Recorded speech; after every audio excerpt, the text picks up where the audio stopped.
Hi, my friends. Welcome to Inside the Minds of Authors. I'm DC Gomez, your host, and also an indie author. I'm thrilled you're joining me today for another fun interview with a passionate author. We're going to kick off this show with an exciting reading, so let's get started. I'm Dr. Tonya Nagle. I'm a writer, and I write a bunch of different things. This particular passage that I'm going to read today is coming from the completely accessible and affordable Dear Indie Author book that you can find out there on Amazon, where I just sort of tell you what it's been like for me as an author. Maybe you can sidestep some of my craziness or mistakes as an author. So this chapter, again, it's called BDSM and the Writer. It's not what you think. So BDSM stands for bondage, discipline, dominance, submission, and sadism, masochism. It became widely thrown around after an author wrote some adult fan fiction about a teen book series, and bam, everyone and my mother suddenly knows what BDSM is, and not only are they talking about it, it's cool. I don't have any qualms with the BDSM community. I write several books that include the more common and less aggressive sexual elements of it. I repeat, I do not practice this lifestyle in my personal relationship. I do not have anything against it, but there is a lot more than you read in books that takes place in that lifestyle, and quite frankly, beyond fiction, I don't have any interest in it. Why am I telling you this?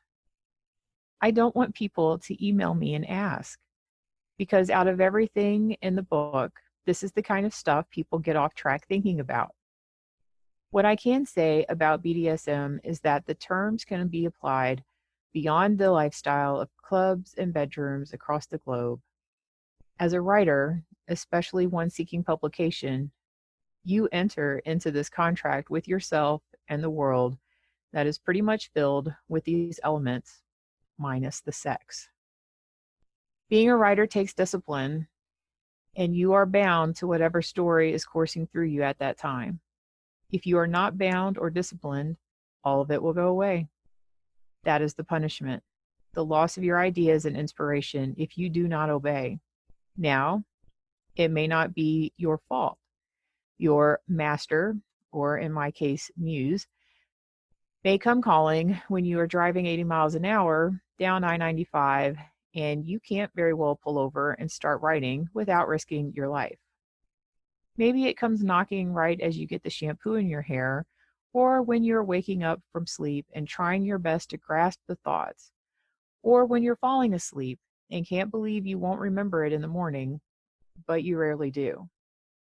It's a real pain in the ass, and yet if you are a writer, you stay in this relationship with your muse, you keep going back for more, promising to remember next time, doing your best to do just that. Next is the dominance and submission element of being a writer. You're going to battle this at times. Everyone wants to be in control of the thoughts in their own head. As a writer, when you are in the dominant role, it's all characters will do what I tell them to do when I tell them. Then you will experience the reality of submission. Your characters say, okay, that sounds good, but this sounds better. Maybe this character needs a bit more. This one, a little less. This will go on and on for your entire writing life. Sometimes you will be the one in charge and things will go as you planned without any additional sidetracks, new characters, ideas, plots, twists, turns, etc. Then other times you will have planned out this beautiful story, and then when you start to write, you won't be able to stay on plan and be satisfied with that content if someone gave you $1 million for it.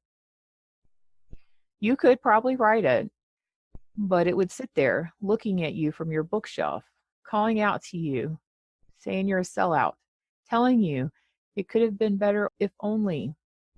Then you'll have to remember you got paid $1 million and say something snarky like, that's right, book, I did sell out. That's what paid for the shelf you're sitting on. Shut up.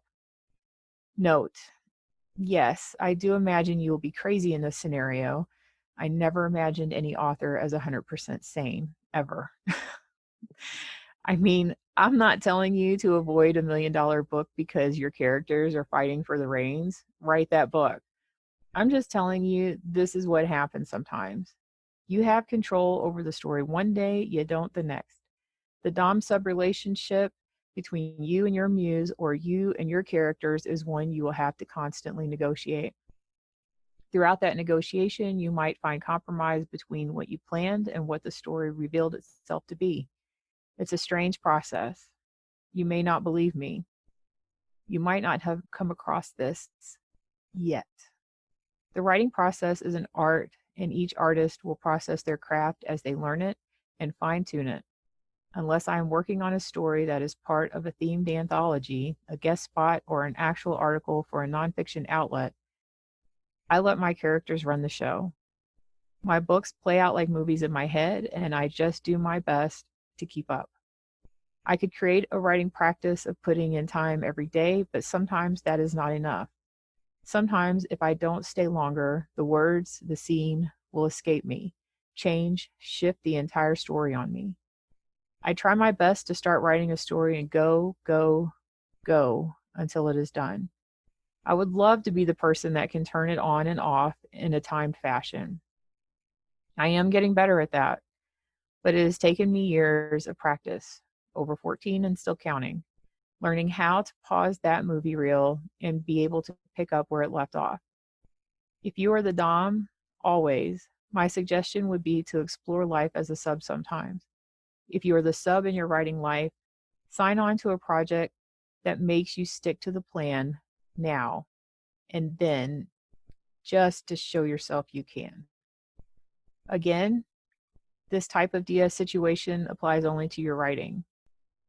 I have no preferences for knowing your situation anywhere else, so please do not send me emails about it. I've already touched on the sadism and masochism elements of being a writer in the previous essay, Marketing is for Masochists. Writers are a bit sadistic. I mean, really, we do take some pleasure from putting others through pain. What character is not better for the tortures we put upon them? The hero's journey is a journey through obstacles, not a journey of smooth sailing. All our lives are filled with moments of challenge, and we usually feel better on the other side of that challenge. We often sit around thinking about what would make this character's life really hell until we fix it for them to be better or worse. This doesn't mean you get to do that in real life, but there are a lot of published authors out there that feel entitled to making other people feel as if their work is not good, is not worthy, is not up to whatever standards those narcissists have set. Do not, I repeat, do not listen to them. Every book has an audience. You may be writing something new or on the fringe of a genre or on the fringe of a fringe genre. It is your story. You write it the way you want to.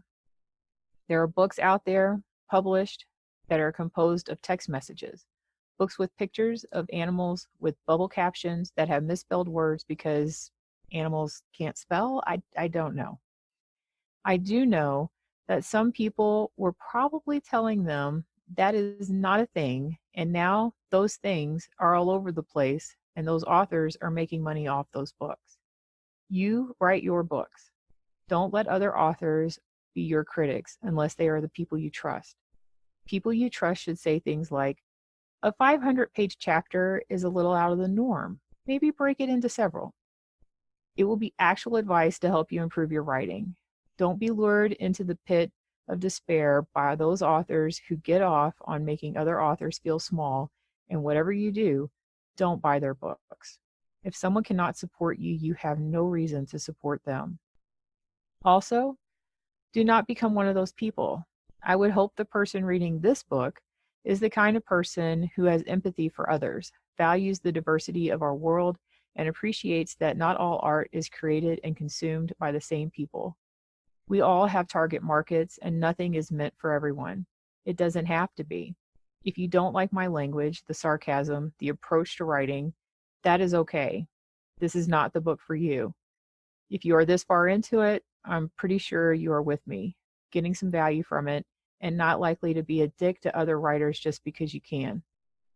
Now, on to the M. It's not just for marketing.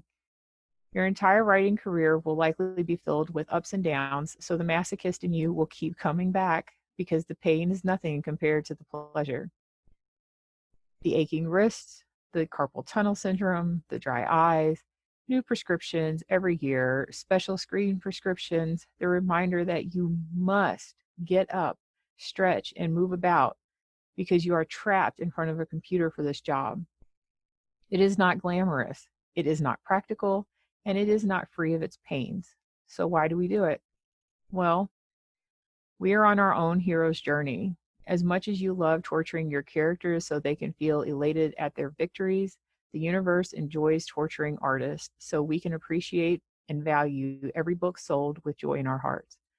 Unless it is like a ton of purchases, that joy is not about all the compensation you're going to get. Just saying. I'm trying to keep it real with you. Some of you will make a lot of money, some of you will not. All of you will probably keep writing, and that's the M.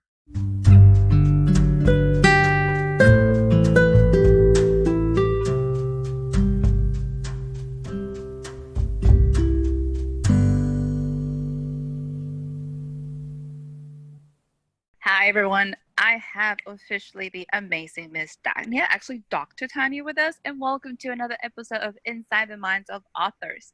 Today, we have a really special treat. We actually have a non-fiction slash fiction author all in one with us. So we're going to have a huge treat to get to know the insides of the actual, hey, how do we do some writing? But at the same time, how do you put some stories together? So I'm so excited to have you, madam. I got the honor of reading your book recently, and all I could think about was like, why was this book not out when I started? Because all your tips, I love the ones about the convention. I was like, this is information that could have been useful 3 years ago. So tell us, dear indie author, how did it come about? Why did you decide to write it? And I'm grateful you did.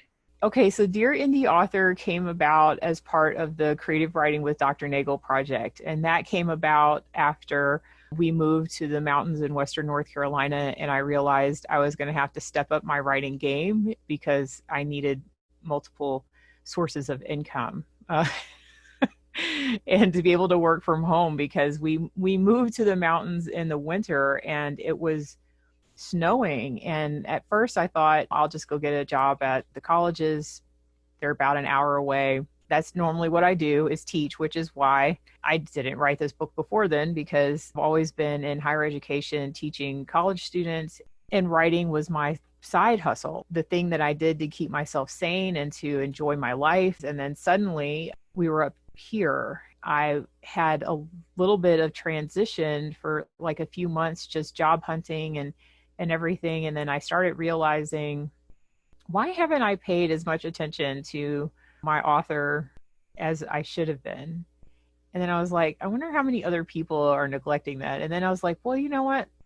I'm sure other people could benefit from all the stuff that I've done or haven't done, all the stuff that I've been telling other people to do and helping other people do because I didn't have time to do it because I was teaching.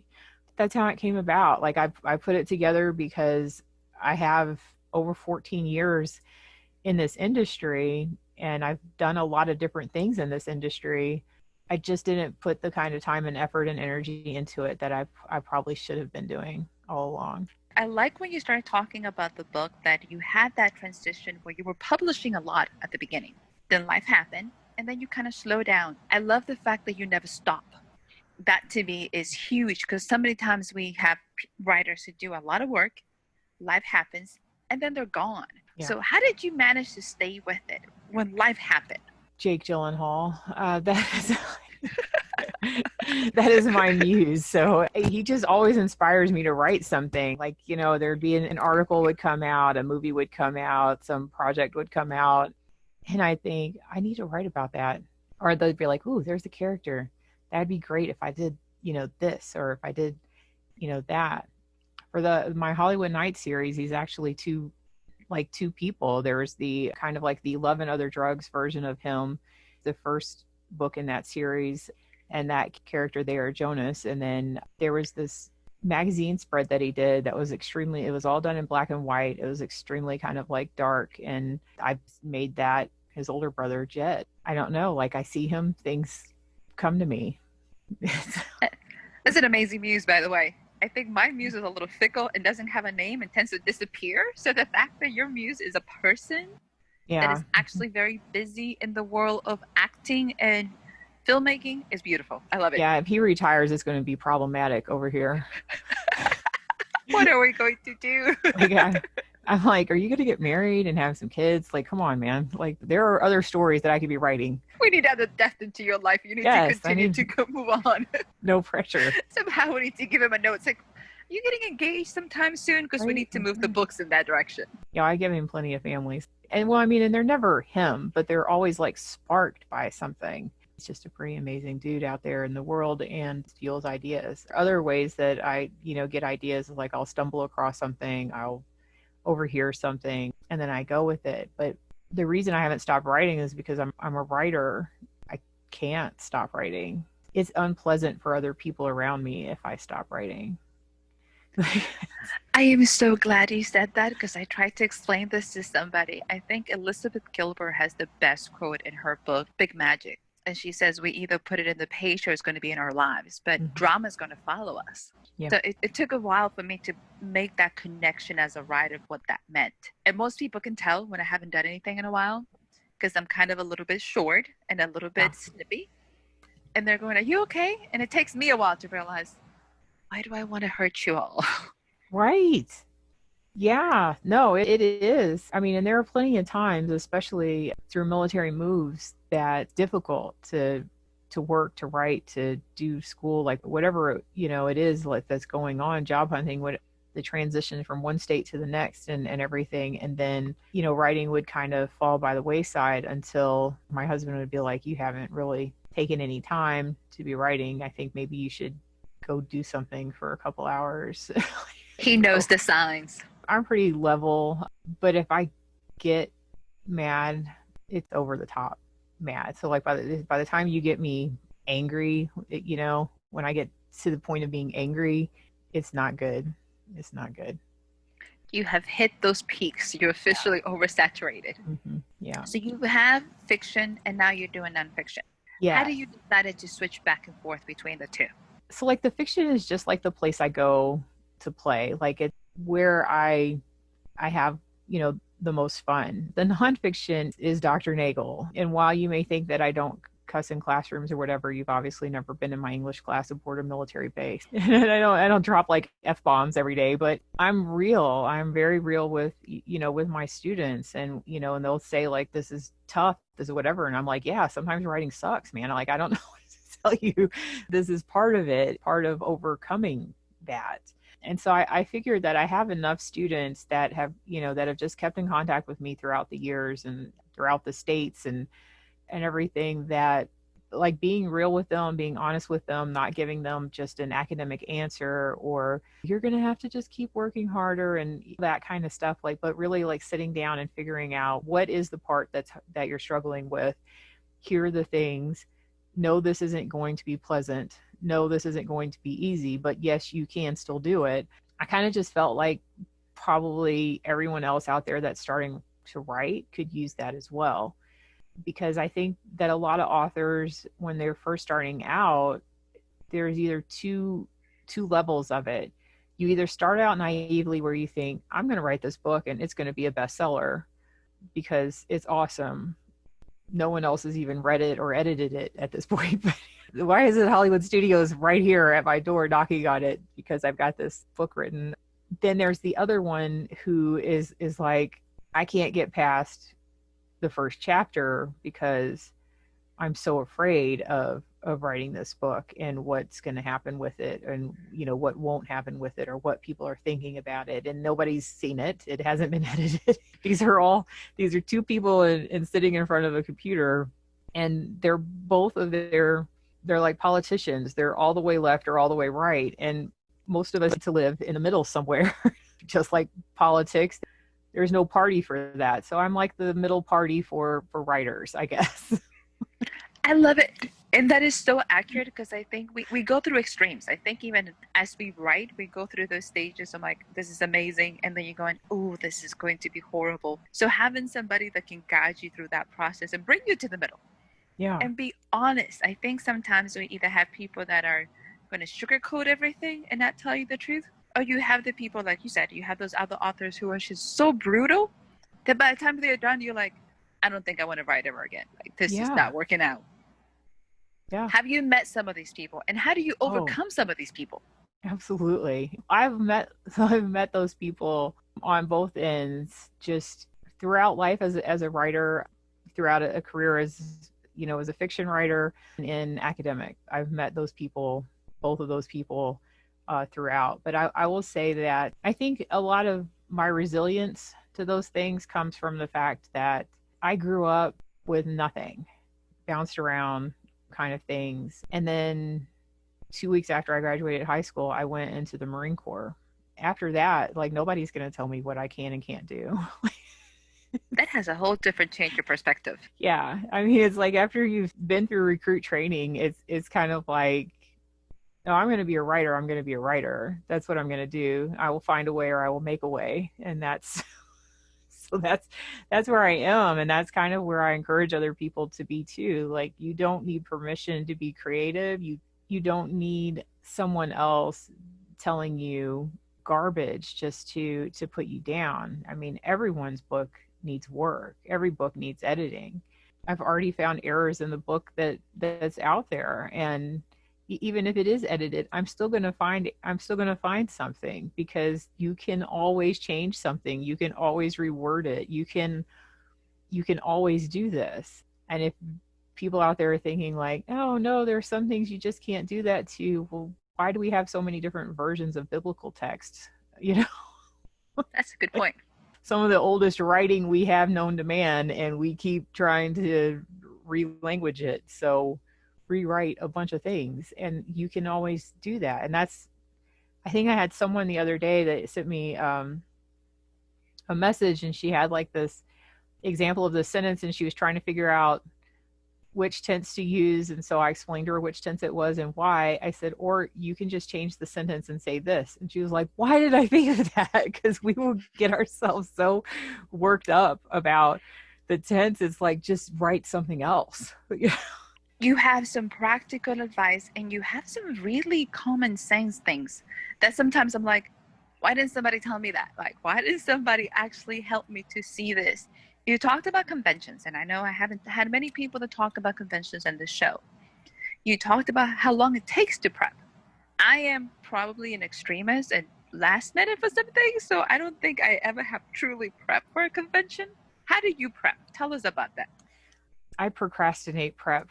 Oh, thank God. Thank you. I feel better. So that's the thing about teaching, is that you give everyone the best advice, knowing full well that, you know, I've written plenty of my own essays less than 24 hours before they were due. As an instructor, I always tell people, don't write your essays this close. You know, you need to have them reviewed. You need to do all this other stuff or whatever. But I know full well that I've done that. I put out like the best practices of it, and then it's a process of building up to that. I am getting better at it, you know, myself, as far as like prepping, and part of that is just financial, because if you wait till the last minute, you really see and take a hit on how much marketing materials are. Like, even the do-it-yourself things, you're just standing in Michael's like, how did this become $100 shopping spree? How did this happen to me? Like, I have like Cricut paper and, you know, and glue I understand. here. So just to kind of avoid the sticker shock of it, and to also keep your mind on your books throughout, when you see things that are on clearance, that are on sale, that there are limited quantities of, those are the special things that when you alter them, when you like repaint them, put your labels on them, put your special logos and things that are affiliated with the places or people in your books, not everyone's going to get that. And so it becomes special and it becomes exclusive. And if you're not thinking about that all throughout, then you just end up with like mass market items or the same thing of everything, and then no one has anything that's special. And especially at events where the primary readers are romance readers, they all want something special. Like, it's all about the special. So That's good to know. I don't think I realized that. That is actually a whole different market. I do more fantasy, I do lots of fiction, more action, but the romance market has a whole different feel and it has a whole different audience. How would you describe that audience? Because you do know them very well. yeah, and then I will say that's the thing, right? Because I've gone to Comic Cons and other events where swag is not just a free for all sort of situation. If people have like buttons or pins that have their characters and stuff on them, like, they also expect you to pay for them. Whereas on the other hand, our romance readers are, for lack of a better term, spoiled by authors. We cater to them, we pamper them. Swag is in fact stuff we all get. It's like going to an education convention where they're trying to sell their books or they're trying to sell their software or whatever, and so you've got like 500 different types of ink pens that you can walk out of there with. If you go to a romance event, that's exactly what it's going to be like. Just sitting on my desk, I have my squishy ball from author Tilly Green that I got 4 years ago at an event. Pretty much every ink pen that I write with has somebody's name on it. It's not necessarily required, but it is expected at those events by those readers. And there are some readers that will understand, if you don't have this, you must be new. Okay, that's But good to know. there are also some readers, if you don't have this, that will kind of be like, I'm not buying from you. You don't, like, there's no swag here. It's like, so if I have paper bookmarks, you'll buy from me. But if I don't have paper bookmarks, you think that I don't care about you. That is completely night and day because I do mostly Comic Con, so I do lots of conventions, and swag is not the thing. You know what I mean?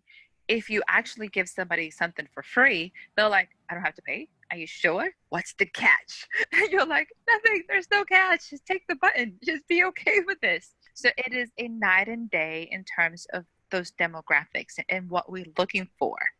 And I will say that demographics also has to do with it, because the primary audience showing up at these events, romance events, are women, and the primary audience showing up at the sci-fi, fantasy, or whatever are men. Mm-hmm. And it is like, regardless of how far we want to try to to level those fields, women coming to a romance convention expect extra. Dudes going to a sci-fi convention expect to pay for what they walk out with. Yes. It is literally the nature of the beast. And I think I'm glad that we're talking very much from a non-fiction perspective, in terms of, for any listeners who's thinking, oh my God, I should be a writer, or what is the world of the writing world like? Most of the times we never think the business side. We never think conventions. You never think about facing those critics who happen to be your same category. Because I have found out most of our critics happen to be like really harsh are other writers. Have you found that? Mm-hmm. Yeah. Here's my favorite thing about other writers, where they try to like hoard readers. And I'm kind of like, you are like a couple steps away from being super creepy, because I like that. You're going to start like locking them up in your basement so they can only read your books. Like, are you afraid that they're going to like someone else's book more? Like, no, readers don't do that. Readers do have their favorite authors. Like, I mean, I have my auto buy authors, but I still buy new books. I still find new authors. I'm not like, oh no, I can't. I'm only reading Tilly Green. I'll never read anyone else. Like, it's, you can't do that. It doesn't make any sense. Like, what?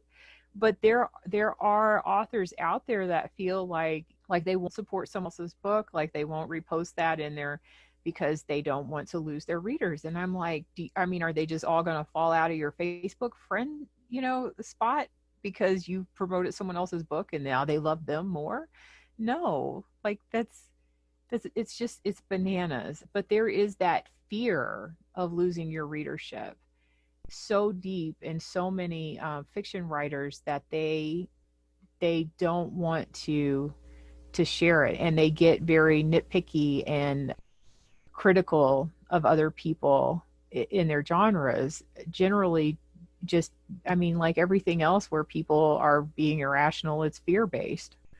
It explains why we don't have a lot of cross promotions in different areas. It is that sense of competition.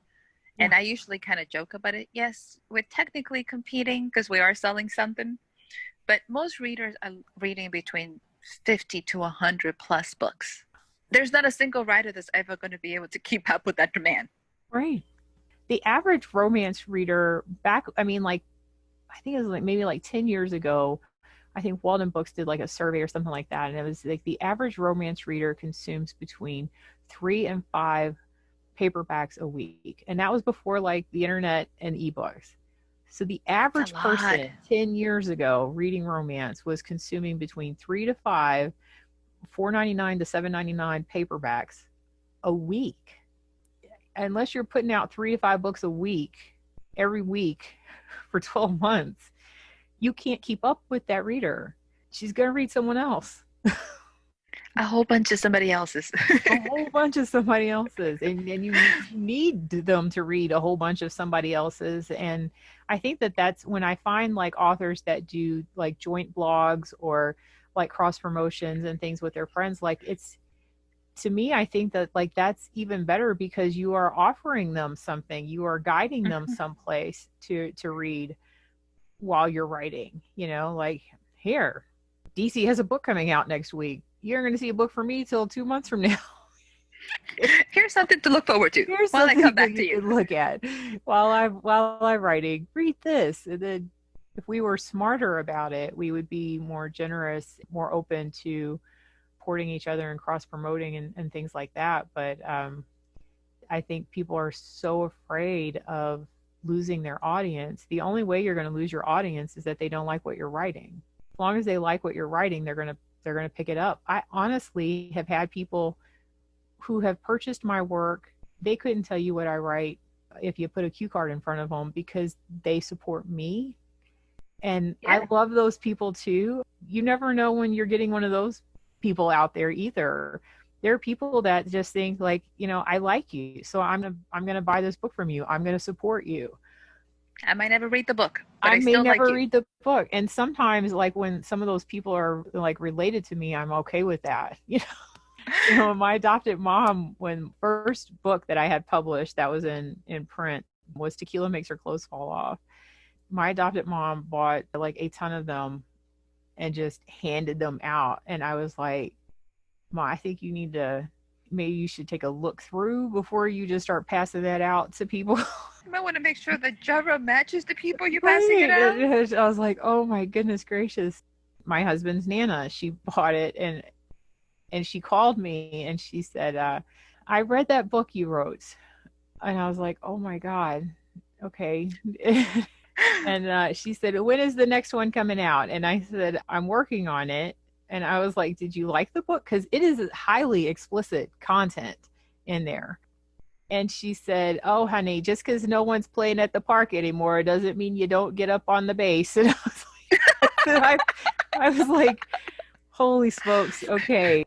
So I'm just going to make sure that I send you the next one. Like that was don't it. Ask questions. So you don't never, ask questions. And so that's the thing there too, is like, you never know who actually reads romance until you're a romance writer. And then you find out like your 80-year-old Nana is still picking up books. Crazy thing. But yeah. And then other family members just, pick them up because they're supporting them, and you have no idea who your readers are. And I think with the internet, now that, we have this whole digital platform out there, you really have no idea who your readers are, except for the people that buy your books at events.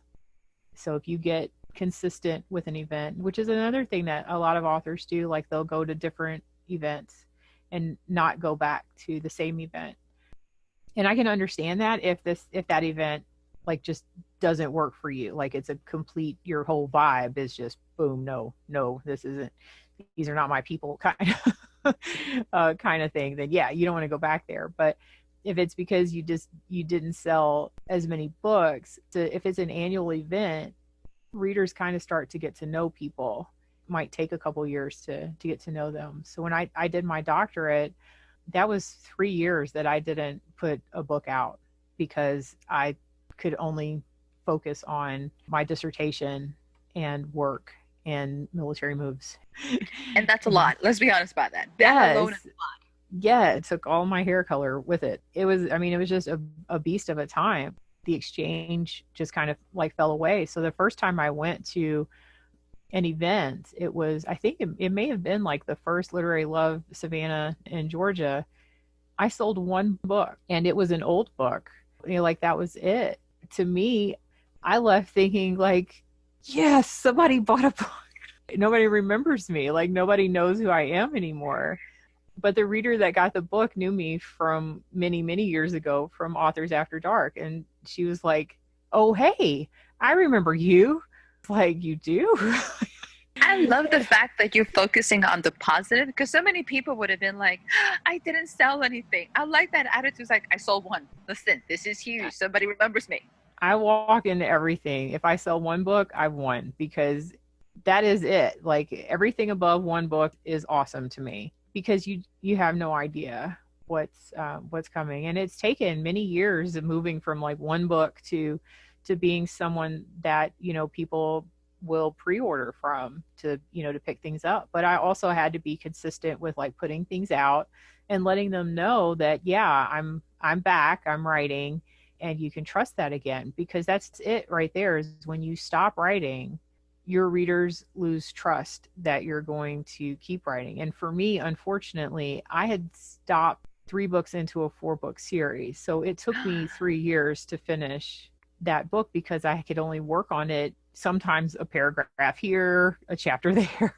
Like it took forever to finish that book. And then I finally did, and it was done. After that, I did just 2 short stories to sort of just supplement that series, just to kind of help like reestablish it. It was rough. And that's what I'm saying. Like as an author, there are very few things in your life that you can resurrect, but an authorship is one of them. That's a beautiful way to put it, because I never thought about it that way, that you can actually resurrect it. I like that you talked about your relationship with your readers. Sometimes we take that for granted. Like, how is that relationship built? Because some people don't know that. So how do you build that relationship? So that comes from the advice, that long advice that everyone says, like, write for you, you have to write for you. And you do have to write for you. Like if you don't like what you're writing, chances are other people are also not going to like what you're writing. But with that, you also have to remember the person on the other side of it. If you are writing for publication, then you are writing for more than just you. I write themes that I like. They sell, but they are not like best sellers. So there are people out there who like them, but there are just not thousands of people out there who like them. And so the people out there who do like them, when they contact you on social media, or when they meet you in person at events, like you can't have a bad day at an event.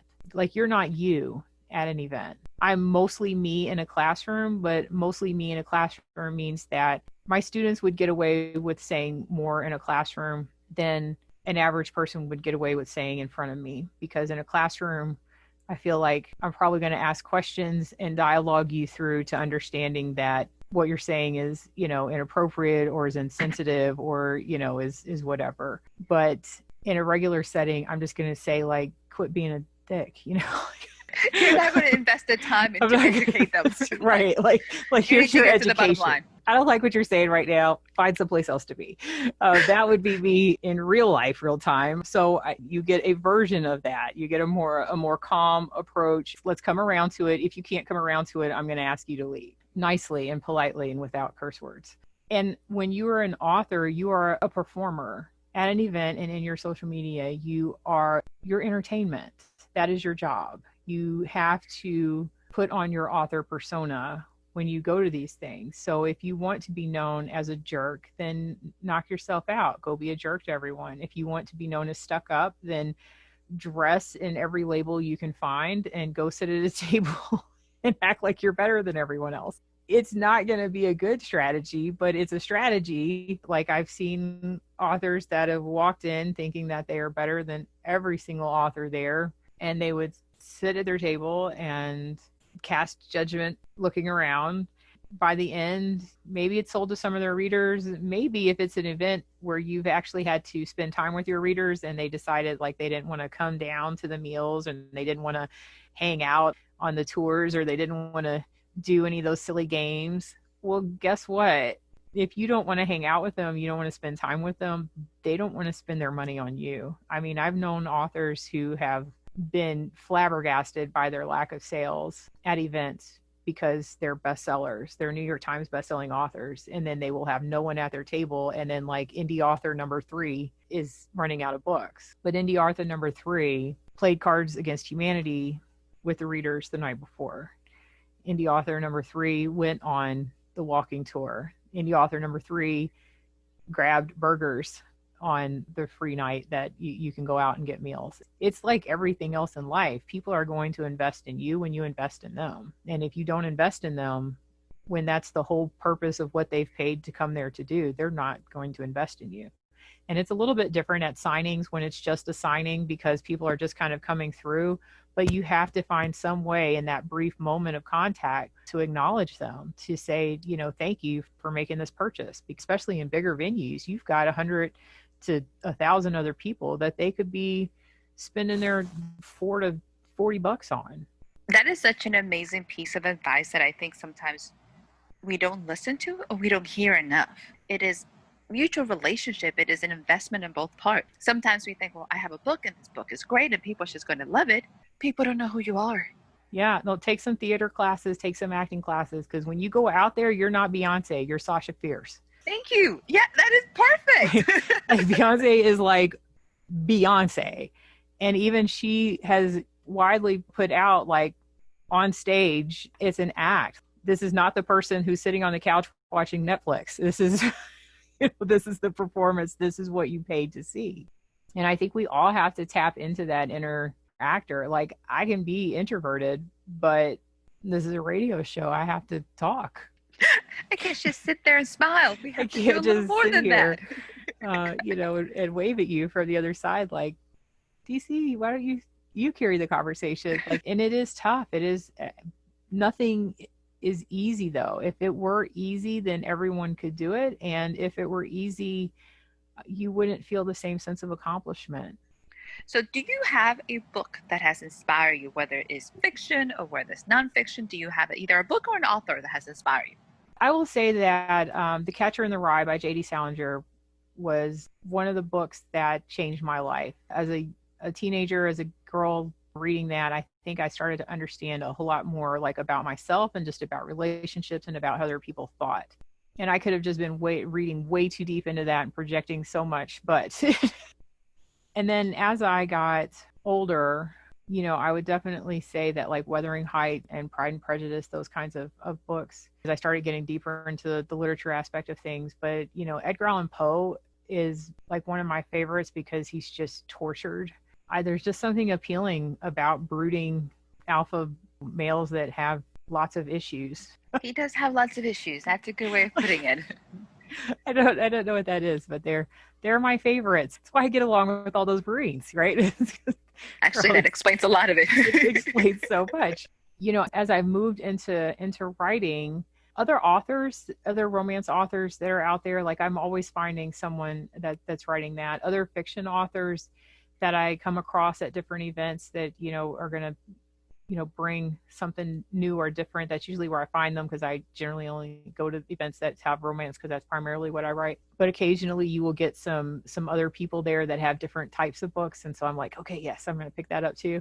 Pretty much anyone who is writing and publishing poetry, those are pretty amazing people, because poetry is so subjective and people are very judgmental when it comes to that. You got to have a good skin on you to do that today. And as far as, like, writing, goes, who's inspired me? I think that Stephen King's On Writing was really a beneficial book just because he was candid in the fact that when he started out, he had rejection letters galore. And I think that it's really important to see someone who's like iconic in an industry say for years people would have considered this a failure. And I just kept doing it. Like I just kept plugging at it. But I will say, an erotic romance writer, the guide to getting it on is one of my favorite resources. Every time it comes out with a new edition, I get it. There are wonderful illustrations throughout it. It is like research based about sex and sexuality and everything. So if you're thinking, how would someone do this? Or, my characters keep doing the same thing. What else could they do? You can pick up this book, flip through a page, and it will tell you. And not only will it tell you like what it is, how to do it, but it also gives like notes and experiences from people who have done it. From like the good to the bad of the experience, there's usually some kind of commentary that explains what it's like for different people, so it gives you different perspectives. So I love that book. That is great research material for anybody Yes. who's interested in going into this field. Yeah, because you don't want to be writing stuff that you don't know about and then do things that people are like, that's going to cause injury. What are you doing? Like, don't do that. Don't do that. The last thing you want someone doing when they're reading your sex scene is like, no, don't do that. So tell us, madam, what are you currently working on now? Because I know you have several books in different genres. Gosh. Yeah. So the other thing about coming up to the mountains for, kind of the retirement stage of my husband's military career is I'm just working like part-time, teaching at one university and doing coaching at another university, for the writing center. And I've got all kinds of time to write. So I am finishing up my my paranormal Nowhere, North Carolina series. Defies lots of paranormal preconditioned, what, like who these people are, what they are, what you can and can't be, because I just kind of feel like if I can't do that in fiction, what's the point? So I'm finishing up that series. And then I just started writing with MK Mankos. Like, this is my first time writing with someone. We decided on like a 3-book series in the new adult era kind of genre of things and paranormal. And that's been really interesting and a lot of fun and kind of creepy because, like MK and I have known each other as writers attending the event, like several years kind of thing. But we weren't like, close. When we started talking about this stuff, it was like the idea was in both of our heads. Like we were literally texting and sending the same type of messages and stuff like that. So it was like, all right, well, we have to do it because it's here. It is obviously like here for us to do this. And so that was an odd kind of thing. Yeah. No one has an original idea. And that is one thing that I will say about Elizabeth Gilbert's Big Magic is that it certainly explains that, everyone is having all these ideas and everyone is having all these great thoughts about these stories, and someone else out there has it, but it's not yours, but the concept is similar. And that was just like creepily on point for both of us. We're working on that, and that'll be next year. I added more pseudonyms. I was so against it, like I want to be Judy Blume, but I can't be Judy Blume. Like it just doesn't. Not everybody can pull that off. I know. Like, I think she's it, she's the only one out there. She just write whatever she wants. I can get away with doing Kara North as contemporary and paranormal because the covers will differentiate between the genres. But if I start throwing like my sci-fi in there and fantasy in there, because those covers can look paranormal. So then I created Echo North. Which, by the way, I love that name. So I created Echo North because it's like that throwing it out and it's coming right back at you. I loved it. And then I have nieces and nephews and my cousin's kids are all in that early stages of high school age. And they all seem to be pretty upset with me that my books are not things that they can read. And coming from where I came from, especially for my biological family, it's kind of important that some of my writing is accessible to them because I want them to feel like they can do whatever they want to. Like it doesn't, like your socioeconomic status multiculturalism, like none of these things should play a factor in holding you back or stopping you from achieving whatever goals you want. I think it was like, okay, I got to write something that's, high school age. That's as far as I can go. They're just going to have to wait till they get into the high school reading level. It's already enough for me there because high school was a miserable place for me. So I'm going to go down that road for them. And I created September North for that. And I'm going to throw in some SAT words and vocabulary because make it a teaching moment. Make it a teaching moment. Yeah. So it's not just like a teaching moment as in it's all right to be you kind of moment, but it's also here's some vocabulary you need to look up so that you can get better test scores. I love it. This is definitely multi-dimensional. It's like you might not know that you're learning stuff, but you're definitely going to be learning stuff. You're learning. Yeah, I got that going for me.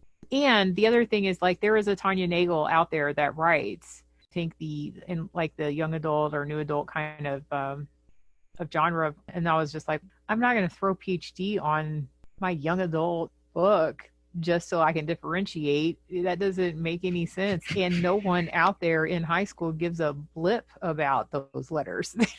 No, it's not going to connect. And then it's going to make group. It. Then if nothing else, it's going to be like, ew, you're reading that by a doctor. Like what? It would be so uncool. I've spent like I don't even know how long like getting this degree, only to figure out when it came to writing, fiction for teenagers that ain't gonna work. So then, my birth month is September, and so I made it September North, and that way everything is North except my LGBTQ was under Cali Kent, which was for California and Kentucky. Now that I got these other ones, I might revise it and make it Cali North. Just all the North family. Well, exactly. And that's when I figure it out. That's going to be like the thing is like, head north your fiction needs, and then they'll all be North. So we're switching up. Okay. We're almost getting to the end. I know you're a little bit going, oh my God, I'm going to kill her. So no. Are you ready for the lightning round? The lightning round. All right. They're fun. They're easy. Do not think too hard in this. And once you hear them, you'll be like, oh, I got this. Are you ready? All right. Okay. Summer or winter? Summer. Okay. Tea or coffee? Tea. Scary movie or comedies? Comedies. Okay. See, you're doing wonderful. Here's a little tricky one. If you had a warning label, what would it be? And I can only pick one. Guess you can have multiple. I don't think. Why not? Never had it before? Go for it. Adult language. Inevitable. I like. That's a good one. If your life had a theme song, which one would you pick? Rockstar by Post Malone. Nice. When I was younger, it used to be Ghetto Bastard, but it's grown up. It's like we have grown up a little bit. Okay, so here's the last one. See how you do. If you could be a Disney princess or a Disney villain, which one do you choose? Villain. I can't pretend to be a princess in any aspect of my life. Like, I don't relate to that, because as a villain, I can throw on some pants and combat boots and go hurt somebody. As a princess, that would be frowned upon. You would have to be Mulan. That's pretty much it. I don't have it in me. I'm not princess material. So tell us, where can our listeners find you? Because I know we have different outlets. Where can we get your books, both the nonfiction as well as the fiction? Where can we get a hold of you? Okay, so for the nonfiction, it's pretty blatant marketing on that end. It's creative writing with Dr. Nagle, nagle.com. The other one is sirensandmuses.com. It's where like Kara North and the rest of the crew will end up. And I'm on social media as both Tonya Nagle and as Kara North. We have many places to find you. Well, madam, it has been a pleasure. I had a blast talking to you like usual. I'm always so excited just to pick your brain and find out so much of the stuff that you had to teach us. So thank you so much for coming. Thank you. Yeah, because I think this is my first interview on this side awesome. of the bench. Yeah, so thank you very much for that. I'm so honored that I get to be the first one to interview because you are definitely also a podcaster. So your interviews are also very fun and chill. It is different when you switch roles. So I'm glad you let us do it. Yeah, absolutely. And thank you. Thank you to all those listeners out there for spending your time with me. Hopefully it was useful and not too adult languagey, but I'm pretty sure listeners have had a blast. And for everybody, thank you so much for joining us inside the minds of authors. Stay tuned for next week. We have another fabulous interview. Thank you, everyone.